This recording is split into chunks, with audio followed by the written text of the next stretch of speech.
Love ಅನ್ನೋದು ಒಂಥರ ನಶೆ ಇದ್ದಂತೆ. ಡ್ರಗ್ಸ್ಗಿಂತಲೂ ಡೆಡ್ಲಿ ಡೇಂಜರಸ್ ಅಂದ್ರೂ ತಪ್ಪಾಗೋದಿಲ್ಲ. ಕೆಲವರು ಪ್ರೀತಿಯಲ್ಲಿ ಬಿದ್ದು ಹುಚ್ಚರಾದ್ರೆ ಇನ್ನು ಕೆಲವರು ಒಬ್ಬರಿಗೋಸ್ಕರ ಒಬ್ಬರು ಪ್ರಾಣವನ್ನೇ ಕೊಡ್ತಾರೆ. ಅಷ್ಟೇ ಯಾಕೆ, ಕೆಲವರು ಪ್ರೀತಿ ಮಾಡಿದವರನ್ನೇ ಕೊಲ್ಲೋದಕ್ಕೂ ಹಿಂದೆ ಮುಂದೆ ನೋಡೋದಿಲ್ಲ. ಆದ್ರೆ ನೀವು ಈ ಸ್ಟೋರಿ ನೋಡಿದ್ರೆ ಒಂದು ಹುಡುಗಿ ಹೀಗೂ ಇರ್ತಾಳ ಅಂತ ಅಚ್ಚರಿ ಪಡೋದಂತೂ ಗ್ಯಾರಂಟಿ. ಇದು ರಾಜಸ್ಥಾನದ ಧೋಲ್ಪುರ್ನಲ್ಲಿ ನಡೆದ ಒಂದು ಘಟನೆ. ಕಿಶನ್ ಸಿಂಗ್ ಎಂಬಾತ ಗಾರೆ ಕೆಲಸ ಮಾಡ್ತಿದ್ದ. ಊರಿನಲ್ಲಿ ಒಳ್ಳೆ ಹೆಸರನ್ನು ಸಂಪಾದಿಸಿದ್ದ. ಮೀರಾ ಎಂಬಾಕೆ ಈತನ ಹೆಂಡತಿಯಾಗಿದ್ಲು. ಈ ಜೋಡಿಗೆ 3 ಮಕ್ಕಳು. 2 ಹೆಣ್ಣು ಮಕ್ಕಳಾದ್ರೆ ಮತ್ತೊಬ್ಬ ಗಂಡು ಮಗ. ಈ 3 ಮಕ್ಕಳಲ್ಲಿ ಕೊನೆಯವಳೆ ಈ ಸ್ಟೋರಿಯ ಮೇನ್ ಕ್ಯಾರೆಕ್ಟರ್. ಇವಳ ಹೆಸರು ಗೀತಾ. ಇವಳಿಗೆ ಡ್ಯಾನ್ಸ್ ಅಂದ್ರೆ ಹುಚ್ಚು. ಮಗಳ ಡ್ಯಾನ್ಸ್ ನೋಡಿ ಪೋಷಕರು ಡ್ಯಾನ್ಸ್ ಕ್ಲಾಸ್ಗೆ ಸೇರಿಸಿದ್ರು. ಸ್ಕೂಲ್ನಲ್ಲಿ ಇವಳ ಡ್ಯಾನ್ಸ್ಗೆ ಎಲ್ಲರೂ ಫಿದಾ ಆಗಿದ್ರು. ಗೀತಾ ಅಕ್ಕ ಸುನೀತಾಗೆ ಓದು ತಲೆಗೆ ಹತ್ತದೆ ಮನೆಯಲ್ಲೇ ಇದ್ಲು. ಮಗಳು ಮದುವೆ ವಯಸ್ಸಿಗೆ ಬರ್ತಿದ್ದಂತೆ ಇವಳ ಅಪ್ಪ ಅಮ್ಮ ಜೈಪುರ ಮೂಲದ ಪೃಥ್ವಿ ಎಂಬ ಯುವಕನ ಜೊತೆ ಮದುವೆಯನ್ನ ಫಿಕ್ಸ್ ಮಾಡಿದ್ರು. ರಾಜಸ್ಥಾನದಲ್ಲಿ ಮದುವೆ ಅಂದ್ರೆ 3 ದಿನ ಗ್ರ್ಯಾಂಡ್ ಆಗಿ ಮಾಡ್ತಾರೆ. ದಿನಕ್ಕೊಂದು ಕಾರ್ಯಕ್ರಮ, ಡ್ಯಾನ್ಸ್, ನಾಟಕ ಅಂತೆಲ್ಲ ಸಂಭ್ರಮ ಮನೆ ಮಾಡಿರುತ್ತೆ. ಮಗಳ ಮದುವೆಯನ್ನ ಧಾಮ್ ಧೂಮ್ ಅಂತ ಮಾಡೋಕೆ ಕಿಶನ್ ಸಿಂಗ್ 25 ವರ್ಷದ ಮುಖೇಶ್ ಎಂಬಾತನ ಡಿಜೆಯನ್ನ ಕರೆಸಿದ್ದ. ಮುಖೇಶ್ ಡಿಜೆ ಎಕ್ವಿಪ್ಮೆಂಟ್ಸ್ ಜೊತೆ ಮದುವೆ ಮನೆಗೆ ಬಂದಿಳಿದಿದ್ದ. ಸೆಕೆಂಡ್ PUC ಓದ್ತಿದ್ದ ಗೀತಾ ತನ್ನ ಅಕ್ಕನ ಮದುವೆಯಲ್ಲಿ ಚೆನ್ನಾಗಿ ಡ್ಯಾನ್ಸ್ ಮಾಡಬೇಕು ಅಂತ ಪ್ರಾಕ್ಟೀಸ್ ಮಾಡ್ತಿದ್ಲು. ಡಿಜೆ ಮುಖೇಶ್ ಏನೇ ಕೇಳಿದ್ರು ಗೀತಾನೇ ಮುಂದೆ ನಿಂತು ಹೆಲ್ಪ್ ಮಾಡ್ತಿದ್ಲು. ಮುಖೇಶ್ ಸಖತ್ ಟ್ಯಾಲೆಂಟೆಡ್ ಹುಡುಗ. ತನ್ನ ಡಿಜೆ ಮ್ಯೂಸಿಕ್ ಮೂಲಕವೇ ಎಲ್ಲರನ್ನ ಹುಚ್ಚೆದ್ದು ಕುಣಿಯುವಂತೆ ಮಾಡ್ತಿದ್ದ. ಇತ್ತ ಗೀತಾ ಕೂಡ ಮುಖೇಶ್ ಡಿಜೆ ಮೋಡಿಗೆ ಮರಳಾಗಿದ್ಲು. ಡ್ಯಾನ್ಸ್ ಪ್ರಾಕ್ಟೀಸ್ ಮಾಡ್ತಾ ಹೆಚ್ಚಾಗಿ ಮುಖೇಶ್ ಜೊತೆನೆ ಇರ್ತಿದ್ಲು. ಹೀಗೆ ಕೇವಲ 2 ದಿನಕ್ಕೆ ಗೀತಾ ಮುಖೇಶ್ ಡಿಜೆಗೆ ಬಿದ್ದು ಹೋಗಿದ್ಲು. ಇಬ್ಬರ ನಡುವೆ ಅದಾಗ್ಲೇ ಕಣ್ಣೋಟದಲ್ಲೇ ಲವ್ ಶುರುವಾಗಿತ್ತು. ಇದೇ ಗ್ಯಾಪ್ ಅಲ್ಲಿ ಇಬ್ರು ಫೋನ್ ನಂಬರ್ ಗಳನ್ನ ಎಕ್ಸ್ಚೇಂಜ್ ಮಾಡ್ಕೊಂಡಿದ್ರು. ಮುಖೇಶ್ 3 ದಿನ ಮದುವೆ ಮುಗಿಸಿ ಗೀತಾ ಊರಿಂದ ಜಾಗ ಖಾಲಿ ಮಾಡಿದ್ದ. ಆದ್ರೂ ಇಬ್ಬರ ನಡುವಿನ ಫೋನ್ ಕಾಲ್ ಹಾಗೂ ಚಾಟಿಂಗ್ ಜೋರಾಗಿ ನಡೀತಿತ್ತು. ಹೀಗೆ ಚಾಟಿಂಗ್ ಮಾಡ್ತಿದ್ದ ಕಿಲಾಡಿ ಮುಖೇಶ್ ವಿಡಿಯೋ ಕಾಲ್ ಮಾಡಿ ಗೀತಾ ಜೊತೆ ಪ್ರತಿದಿನ ಎ ಸರ್ಟಿಫಿಕೇಟ್ ಮಾತುಗಳನ್ನೇ ಮಾತಾಡ್ತಿದ್ದ. ಒಂದು ದಿನ ತನ್ನ ಟಾಪ್ ಹಿಂದಿನ ಒಳ ಸೌಂದರ್ಯವನ್ನ ನೋಡ್ಬೇಕು ತೋರ್ಸು ಅಂತ ಪಟ್ಟು ಹಿಡಿದಿದ್ದ. ಆದ್ರೆ ಗೀತಾ ಲವರ್ ಮುಂದೆ ಬೆತ್ತಲಾಗೋದಕ್ಕೆ ಒಪ್ಪಿರ್ಲಿಲ್ಲ. ಇಷ್ಟಕ್ಕೆ ಕೋಪ ಮಾಡ್ಕೊಂಡ ಮುಖೇಶ್, ನಾನು ನಿನ್ನ ಲವರ್, ಸದ್ಯದಲ್ಲೇ ಇಬ್ರು ಮದುವೆಯಾಗ್ತಿದೀವಿ, ಅಂತದ್ರಲ್ಲಿ ನನ್ನ ಒಂದು ಆಸೆ ಈಡೇರಿಸೋಕೆ ಆಗಲ್ವಾ? ನಾನು ನಿನ್ನ ಗಂಡ ಆಗೋನು, ನನಗೆ ನಿನ್ನ ಬೆತ್ತಲೆ ದೇಹ ತೋರಿಸೋಕೆ ಏನು ಕಷ್ಟ ಅಂತ ಕೋಪ ಮಾಡ್ಕೊಂಡು ಫೋನ್ ಕಟ್ ಮಾಡಿದ್ದ. ಆ ಬಳಿಕ ಗೀತಾ ಫೋನ್ ಮೇಲೆ ಫೋನ್ ಮಾಡಿದ್ರು ಮುಖೇಶ್ ರಿಸೀವ್ ಮಾಡಿರ್ಲಿಲ್ಲ. ವಿಡಿಯೋ ಕಾಲ್ ಮಾಡಿ ನಿನ್ನ ಬೆತ್ತಲೆ ದೇಹ ತೋರಿಸಿದ್ರೆ ಮಾತ್ರ ನಾನು ನಿನ್ನ ಜೊತೆ ಮಾತಾಡ್ತೀನಿ, ಇಲ್ಲ ಅಂದ್ರೆ ಮಾತಾಡಲ್ಲ ಅಂತ ಮುನಿಸಿಕೊಂಡಿದ್ದ. ಆಗ ಬೇರೆ ವಿಧಿ ಇಲ್ಲದೆ ಗೀತಾ ಮುಖೇಶ್ಗೆ ವಿಡಿಯೋ ಕಾಲ್ ಮಾಡಿದ್ಲು. ಅತ್ತ ಮುಖೇಶ್ ವಿಡಿಯೋ ಕಾಲ್ ರಿಸೀವ್ ಮಾಡ್ತಿದ್ದಂತೆ ಗೀತಾ ಅವನ ಮುಂದೆ ಬಟ್ಟೆ ಬಿಚ್ಚಿ ಬೆತ್ತಲಾಗೋಕೆ ಶುರು ಮಾಡಿದ್ಲು. ಇವಳ ದೇಹ ಸೌಂದರ್ಯವನ್ನ ನೋಡ್ತಾ ಜೊಲ್ಲು ಸುರಿಸ್ತಿದ್ದ ಮುಖೇಶ್ ಗೀತಾಗೆ ಗೊತ್ತಿಲ್ಲದಂತೆ ಸ್ಕ್ರೀನ್ ರೆಕಾರ್ಡ್ ನ ಮಾಡ್ಕೊಂಡಿದ್ದ. ತನ್ನ ಹುಡುಗ ಆಸೆ ಪಟ್ಟು ಕೇಳಿದ ಅಂತ ಗೀತಾ ತನ್ನ ಒಂದೊಂದೇ ಅಂಗಾಂಗವನ್ನ ತೋರಿಸ್ತಿದ್ರೆ ಇತ್ತ ಕಾಮಿ ಮುಖೇಶ್ ವಿಡಿಯೋ ರೆಕಾರ್ಡ್ ಮಾಡಿಕೊಳ್ತಾ ಕಳ್ಳಾಟವಾಡ್ತಿದ್ದ. ಹೀಗೆ ಗೀತಾ ಮೊದಲ ಬಾರಿ ಬೆತ್ತಲಾಗ್ತಿದ್ದಂತೆ ಮುಖೇಶ್ ನಿತ್ಯ ಅವಳ ಮೈಮಾಟ ನೋಡ್ಬೇಕು ಅಂತನಿಸಿ ಪದೇ ಪದೇ ವಿಡಿಯೋ ಕಾಲ್ ಮಾಡ್ತಿದ್ದ. ಮೊದಲಿಗೆ ಭಯವಾದ್ರೂ ಬಳಿಕ ಗೀತಾ ಸಹ ಮುಖೇಶ್ ಜೊತೆ ವಿಡಿಯೋ ಕಾಲ್ ಅಲ್ಲೇ ಕಾಲೆತ್ತಿ ಇಬ್ರು ಕಾಮದಾಟವಾಡ್ತಿದ್ರು. ಇದು ಎಷ್ಟರ ಮಟ್ಟಿಗೆ ಅಂದ್ರೆ ಇಬ್ರ ಕೈಯಲ್ಲೂ ತಡ್ಕೊಳ್ಳೋಕೆ ಆಗದೆ ದೈಹಿಕವಾಗಿ ಒಂದಾಗೋ ನಿರ್ಧಾರಕ್ಕೆ ಬಂದಿದ್ರು. ಹೀಗೆ ಇಬ್ರು ಯಾವಾಗ ಒಂದಾಗ್ತೀವೋ ಅಂತ ಕೊರಗ್ತಿದ್ದ ಹೊತ್ತಲ್ಲೇ ಮುಖೇಶ್ಗೆ ರಾಣಾಪುರದಲ್ಲಿ ಡಿಜೆ ಈವೆಂಟ್ ಒಂದು ಸಿಕ್ಕಿತ್ತು. ರಾಣಾಪುರ್ನ ತನ್ನ ಫ್ರೆಂಡ್ ಮನೆಗೆ ಮುಖೇಶ್ ಬಂದು ಇಳಿತಿದ್ದಂತೆ ಗೀತಾಗೆ ಫೋನ್ ಮಾಡಿ ಬರುವಂತೆ ಹೇಳಿದ್ದ. ಇತ್ತ ಗೀತಾ ಸಹ ಸ್ಪೆಷಲ್ ಕ್ಲಾಸ್ ಇದ್ದು ನಾನು ಮನೆಗೆ ಬರೋದು ಲೇಟ್ ಆಗುತ್ತೆ ಅಂತ ಹೇಳಿ ಮುಖೇಶ್ ನ ಮೀಟ್ ಮಾಡೋದಕ್ಕೆ ರಾಣಾಪುರಕ್ಕೆ ತೆರಳಿದ್ಲು. ಅಲ್ಲಿಗಾಗ್ಲೇ ಕಿಲಾಡಿ ಮುಖೇಶ್ ಗೀತಾ ಮನೆಗೆ ಬರುವಷ್ಟರಲ್ಲಿ ತನ್ನ ಫ್ರೆಂಡ್ಸ್ ನೆಲ್ಲ ಹೊರಗೆ ಕಳಿಸಿ ಲವರ್ ಯಾವಾಗ ಬರ್ತಾಳೋ ಅಂತ ಕಾಮದಾಹದಿಂದಲೇ ಕಾದು ಕುಳಿತಿದ್ದ. ಇಲ್ಲಿ ಗೀತಾ ಅಂದುಕೊಂಡಿದ್ದೆ ಒಂದಾದ್ರೆ ಅಲ್ಲಿ ಆಗಿದ್ದೆ ಮತ್ತೊಂದು. ವಿಡಿಯೋ ಕಾಲ್ ನಲ್ಲಿ ಮಿಲನ ಮಹೋತ್ಸವಕ್ಕೆ ಓಕೆ ಅಂತಿದ್ದ ಗೀತಾ ಮುಖೇಶ್ ಜೊತೆ ಒಬ್ಬಂಟಿಯಾಗಿ ಒಂದು ರೂಮ್ ನಲ್ಲಿ ಇದ್ರು ಮೈ ಮುಟ್ಟೋದಕ್ಕೆ ಬಿಡದೆ ಸತಾಯಿಸಿದ್ಲು. ಮುಖೇಶ್ ಗೀತಾ ಸೊಂಟಕ್ಕೆ ಕೈ ಹಾಕಿ ಬಿಗಿದಪ್ಪಿಕೊಂಡು ಮುದ್ದಾಡಿದ್ರು. ಗೀತಾ ಇದೆಲ್ಲ ಈಗ್ಲೇ ಬೇಡ, ನಾನಿನ್ನು ಓದ್ತಾ ಇದ್ದೀನಿ, ಏನಾದ್ರೂ ಹೆಚ್ಚು ಕಡಿಮೆ ಆದ್ರೆ ಕಷ್ಟ ಅಂತ ಅಂದಿದ್ಲು. ಗೀತಾ ಬೇಡ ಅಂತಿದ್ದಂತೆ ಕೆರಳಿ ಹೋದ ಮುಖೇಶ್ ಆಗ್ಲೇ ಅವನ ಆಯುಧವನ್ನ ಹೊರಗೆ ತೆಗೆದಿದ್ದ. ಅವಳ ಬೆತ್ತಲೆ ವಿಡಿಯೋಗಳನ್ನ ತೋರಿಸಿ ನೀನೀಗ ಒಪ್ಕೊಳ್ದಿದ್ರೆ ಈ ವಿಡಿಯೋನ ಸೋಷಿಯಲ್ ಮೀಡಿಯಾದಲ್ಲಿ ಹಾಕ್ತೀನಿ ಅಂತ ಬೆದರಿಸಿದ್ದ. ನನಗೆ ಸುಖ ಕೊಟ್ರೆ ಈ ವಿಡಿಯೋನ ಡಿಲೀಟ್ ಮಾಡ್ತೀನಿ, ಇಲ್ಲದಿದ್ರೆ ಎಲ್ರಿಗೂ ಶೇರ್ ಮಾಡ್ತೀನಿ ಅಂತ ಮುಖೇಶ್ ಗೀತಾಗೆ ಹೆದರಿಸಿದ್ದ. ಮುಖೇಶ್ ಕೊಟ್ಟ ಟ್ವಿಸ್ಟ್ ನೋಡಿ ಗೀತಾಗೆ ಬೆವರು ಜಿನುಗಿತ್ತು. ಆಗ ಬೇರೆ ವಿಧಿ ಇಲ್ಲದೆ ಆ ದಿನ ಗೀತಾ ಮುಖೇಶ್ ತೋಳ್ತೆಕೆಗೆ ಜಾರಿ ಬೆತ್ತಲಾಗಿದ್ಲು. ಅಂದು ಸಂಜೆವರೆಗೂ ಗೀತಾ ತನ್ನ ಎಳೆ ಮೈನ ಮುಖೇಶ್ಗೆ ಉಣಬಡಿಸಿದ್ಲು. ಇದಾದ ಬಳಿಕ ಮುಖೇಶ್ ಗೀತಾ ಮುಂದೆನೆ ವಿಡಿಯೋವನ್ನ ಡಿಲೀಟ್ ಮಾಡಿದ್ದ.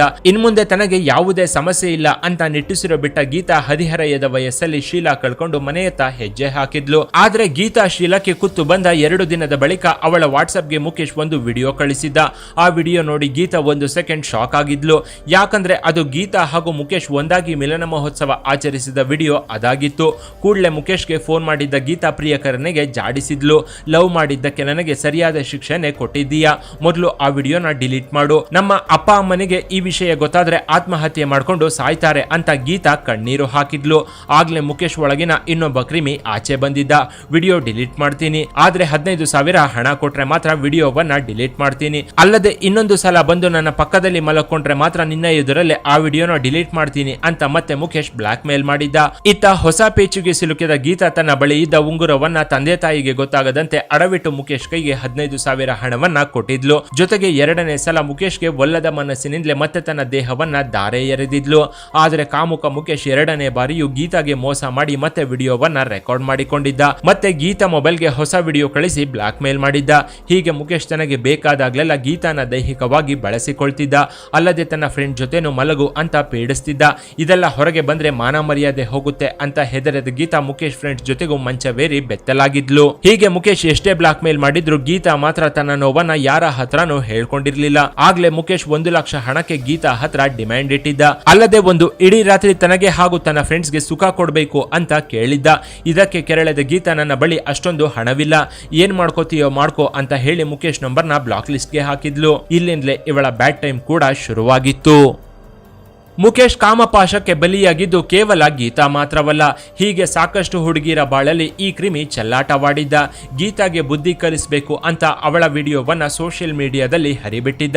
ಆ ವಿಡಿಯೋ ಕೆಲವೇ ಗಂಟೆಗಳಲ್ಲಿ ವೈರಲ್ ಆಗಿ ಗೀತಾ ಅಣ್ಣನ ಮೊಬೈಲ್ಗೂ ಅವಳ ಬೆತ್ತಲೆ ದೇಹದ ವಿಡಿಯೋ ಬಂದಿತ್ತು. ತಂಗಿಯ ವಿಡಿಯೋ ನೋಡಿ ಗಾಬರಿಯಾದ ಅಣ್ಣ ತನ್ನ ತಂದೆ ತಾಯಿಗೆ ತೋರಿಸ್ತಿದ್ದಂತೆ ಅವರು ದಂಗಾಗಿ ಹೋಗಿದ್ರು. ಇತ್ತ ಗೀತಾ ಕಾಲೇಜಿಂದ ಬರ್ತಿದ್ದಂತೆ ಅವಳಿಗೂ ವಿಡಿಯೋ ತೋರಿಸಿ ಥಳಿಸಿದ್ರು. ಇದೆಲ್ಲ ಏನು ಅಂತ ಪ್ರಶ್ನೆ ಮಾಡಿದ್ರು. ಆದ್ರೆ ಏನನ್ನು ಬೈಬಿಡದೆ ಅಳುತ್ತಲೇ ತನ್ನ ರೂಮ್ಗೆ ಹೋದ ಗೀತಾ ಬಾಗಿಲು ಹಾಕೊಂಡಿದ್ಲು. ಮಗಳು ಎಷ್ಟು ಹೊತ್ತಾದ್ರೂ ಬಾಗಿಲು ತೆಗೀಲಿಲ್ಲ ಅಂತ ಗಾಬರಿಯಾದ ತಂದೆ ಬಾಗಿಲು ಬಡಿದಿದ್ದ. ಆದ್ರೂ ಗೀತಾ ಬಾಗಿಲು ತೆಗೆದಿರಲಿಲ್ಲ. ತಡ ಮಾಡದೆ ಬಾಗಿಲು ಒಡೆದು ಒಳಗೆ ನುಗ್ಗಿದ ತಂದೆಗೆ ಆಕಾಶವೇ ತಲೆ ಮೇಲೆ ಬಿದ್ದಂತಾಗಿತ್ತು. ಯಾಕಂದ್ರೆ ಗೀತಾ ಶೀಲದ ಜೊತೆಗೆ ಮಾನವೂ ಹೋಯ್ತಲ್ಲ ಅಂತ ಹೇಳಿ ನೇಣಿಗೆ ಕೊರಳೊಡ್ಡಿದ್ಲು. ಈ ಪಾಪಿಗಳ ಲೋಕದಲ್ಲಿ ಇರೋದೇ ಬೇಡ ಅಂತ ಗೀತಾ ನೇಣು ಬಿಗಿದುಕೊಂಡು ಆತ್ಮಹತ್ಯೆಗೆ ಶರಣಾಗಿದ್ಲು.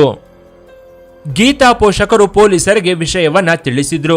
ಕೂಡಲೇ ತನಿಖೆ ಕೈಗೊಂಡ ಪೊಲೀಸರು ಗೀತಾ ಫೋನ್ನ ಜಾಲಾಡಿದ್ರು. ಯಾವುದೇ ಕ್ಲೂ ಕೂಡ ಸಿಕ್ಕಿರಲಿಲ್ಲ. ಕೊನೆಗೆ ಮೊಬೈಲ್ನ FSL ಟೀಮ್ಗೆ ಕಳಿಸಿ ಡೇಟಾ ರಿಟ್ರೀವ್ ಮಾಡಿಸಿದಾಗಲೇ ಮುಖೇಶ್ನ ಕಳ್ಳಾಟಗಳ ಬಗ್ಗೆ ಪೊಲೀಸರಿಗೆ ಗೊತ್ತಾಗಿತ್ತು. ಕೂಡಲೇ ಪೊಲೀಸರು ಮುಖೇಶನ ಜನ್ಮವನ್ನ ಜಾಲಾಡಿದ್ರು. ಮುಖೇಶ್ ತಾಯಿ ಚಿಕ್ಕ ವಯಸ್ಸಿನಲ್ಲೇ ಸತ್ತು ಹೋಗಿದ್ಲು. ಅವನ ತಂದೆ 2ನೇ ಮದುವೆ ಮಾಡ್ಕೊಂಡಿದ್ದ. ಮಲತಾಯಿ ಕೊಡ್ತಿದ್ದ ಟಾರ್ಚರ್ ತಾಳದೆ ಚಿಕ್ಕ ವಯಸ್ಸಿನಲ್ಲೇ ಮನೆ ಬಿಟ್ಟು ಓಡಿ ಬಂದಿದ್ದ ಮುಖೇಶ್ ಆರ್ಕೆಸ್ಟ್ರಾ ಗ್ರೂಪ್ ಸೇರ್ಕೊಂಡು DJ ಯನ್ನ ಕಲಿತಿದ್ದ. ಪೊಲೀಸರು ತನ್ನನ್ನ ಹುಡುಕ್ತಿರೋದ್ರ ಬಗ್ಗೆ ಮುಖೇಶ್ಗೆ ಗೊತ್ತಾಗ್ತಿದ್ದಂತೆ ತಾನೇ ಪೊಲೀಸರಿಗೆ ಫೋನ್ ಮಾಡಿದ್ದ. ನನ್ನ ಹುಡುಕೋ ಪ್ರಯತ್ನವನ್ನ ಮಾಡಬೇಡಿ, ಒಂದ್ ವೇಳೆ ನನ್ನ ಅರೆಸ್ಟ್ ಮಾಡೋಕೆ ಬಂದ್ರೆ ನನ್ನ ಹತ್ರ ಇನ್ನೂ 60 ಹುಡುಗಿರ ವಿಡಿಯೋ ಇದೆ, ಎಲ್ಲವನ್ನು ಸೋಷಿಯಲ್ ಮೀಡಿಯಾದಲ್ಲಿ ಅಪ್ಲೋಡ್ ಮಾಡ್ತೀನಿ ಅಂತ ಪೊಲೀಸರನ್ನೇ ಹೆದರಿಸಿದ. ಆದ್ರೆ ಪೊಲೀಸರು ಇದನ್ನೆಲ್ಲ ಕೇರ್ ಮಾಡದೆ ಮುಖೇಶ್ ಫೋನ್ ನಂಬರ್ನ ಟ್ರೇಸ್ ಮಾಡ್ತಿದ್ದಂತೆ ಪಾಪಿ ತನ್ನ ಹತ್ರ ಇದ್ದ 60ಕ್ಕೂ ಹೆಚ್ಚು ಯುವತಿಯರ ವಿಡಿಯೋಗಳನ್ನ ಸೋಷಿಯಲ್ ಮೀಡಿಯಾದಲ್ಲಿ ಅಪ್ಲೋಡ್ ಮಾಡಿದ್ದ. ಕೆಲ ಗಂಟೆಗಳಲ್ಲೇ ಆ ವಿಡಿಯೋಗಳು ವೈರಲ್ ಆಗಿ ಇಡೀ ರಾಜಸ್ಥಾನವನ್ನೇ ಶೇಕ್ ಮಾಡಿತ್ತು. ಮುಖೇಶ್ ಅಪ್ಲೋಡ್ ಮಾಡಿದ್ದ ವಿಡಿಯೋಗಳಲ್ಲಿ ಹಲವರಿಗೆ ಮದುವೆಯಾಗಿತ್ತು. ಇದರಿಂದ ಗಂಡಂದಿರಿಗೆ ವಿಷಯ ಗೊತ್ತಾಗಿ ಮನೆಯಲ್ಲಿ ಗಲಾಟೆಗಳು ಶುರುವಾಗಿ ಪೊಲೀಸ್ ಸ್ಟೇಷನ್ ಮೆಟ್ಟಿಲೇರಿದ್ರು. ಇನ್ನು ಕೆಲವರು ವಿಡಿಯೋಗಳನ್ನು ಡಿಲೀಟ್ ಮಾಡಿಸಲು ಸೈಬರ್ ಕ್ರೈಮ್ ಪೊಲೀಸರ ಠಾಣೆ ಮೆಟ್ಟಿಲೇರಬೇಕಾಗಿ ಬಂದಿತ್ತು. ಕೊನೆಗೆ ಪೊಲೀಸರು ನಾನಾ ಸರ್ಕಸ್ ಮಾಡಿ ಮುಖೇಶ್ನ ಹೆಡೆಮುರಿ ಕಟ್ಟಿದ್ರು. ಹೀಗೆ ಪೊಲೀಸರ ಕೈಗೆ ತಗಲಾಕೊಂಡ ಕಾಮಕ್ರಿಮಿಗೆ ಪೊಲೀಸರು ತಮ್ಮದೇ ಸ್ಟೈಲಲ್ಲಿ ಗೂಟ ಇಳಿಸ್ತಿದ್ದಂತೆ ನಿಜವನ್ನ ಬಾಯ್ಬಿಟ್ಟಿದ್ದ. ಆಗ್ಲೇ ಇವನ ಮಾತು ಕೇಳಿ ಪೊಲೀಸರು ಕೂಡ ಶಾಕ್ ಆಗಿದ್ರು. DJ ಅಂತ ಊರೂರು ಅಲಿತಿದ್ದ ಇವನು ತನ್ನ ಮ್ಯೂಸಿಕ್ ಮೂಲಕವೇ ಹಲವು ಯುವತಿಯರು ಹಾಗೂ ಆಂಟಿಯರಿಗೆ ಗಾಳ ಹಾಕಿ ಬುಟ್ಟಿಗೆ ಬೀಳಿಸಿಕೊಳ್ತಿದ್ದಂತೆ. ಹೀಗೆ ಫೋನ್ ನಂಬರ್ ಕೊಟ್ಟು ಇವನ ಬಲೆಗೆ ಬಿದ್ದೋರನ್ನ ಮಂಚಕ್ಕೆ ಕರೆದು ಅವರಿಗೆ ಗೊತ್ತಾಗದಂತೆ ವಿಡಿಯೋವನ್ನ ಮಾಡಿಕೊಳ್ತಿದ್ದಂತೆ. ಬಳಿಕ ಬ್ಲಾಕ್ ಮೇಲ್ ಮಾಡಿ ಹಣವನ್ನ ವಸೂಲಿ ಮಾಡ್ತಿದ್ದ ಅಂತ ಪೊಲೀಸರು ಹೇಳಿದ್ರು. ಹೀಗೆ ಪೋಲಿ ಆಟವಾಡಿ 60 ಲಕ್ಷಕ್ಕೂ ಹೆಚ್ಚು ಹಣವನ್ನ ಕೂಡಿಟ್ಟಿದ್ದಂತೆ. ಇದನ್ನೆಲ್ಲ ಕೇಳಿದ ಪೊಲೀಸರು ಆರೋಪಿಯನ್ನ ಕೋರ್ಟ್ ಮುಂದೆ ನಿಲ್ಲಿಸಿದ್ರು. ಆದ್ರೆ ಯಾರೊಬ್ಬರು ಕಂಪ್ಲೇಂಟ್ ಕೊಡದ ಕಾರಣ ಇವನ ಮೇಲೆ ಕೇಸ್ ನಿಲ್ಲದೆ ಜೈಲಿನಿಂದ ರಿಲೀಸ್ ಆಗಿ ಇವತ್ತಿಗೂ ಹಾಯಾಗಿ ಹೊರಗಡೆ ಓಡಾಡ್ಕೊಂಡು ಇದ್ದಾನೆ ಅನ್ನೋದೇ ದುರಂತ. ಇನ್ನು ಈ ಸ್ಟೋರಿ ಬಗ್ಗೆ ನಿಮ್ಮ ಅಭಿಪ್ರಾಯವನ್ನ ಕಾಮೆಂಟ್ ಮಾಡಿ. ಕೆಳಗಿನ ಡಿಸ್ಕ್ರಿಪ್ಷನ್ ಬಾಕ್ಸ್ ನಲ್ಲಿ ವಾಟ್ಸ್ಆಪ್ ಚಾನೆಲ್ನ ಲಿಂಕ್ ಕೊಡಲಾಗಿದ್ದು ಅದನ್ನ ಸಹ ಫಾಲೋ ಮಾಡಿ. ಇನ್ನಷ್ಟು ಇಂಟ್ರೆಸ್ಟಿಂಗ್ ವಿಡಿಯೋಗಳಿಗಾಗಿ ಚಾನೆಲ್ನ ವಿಸಿಟ್ ಮಾಡಿ.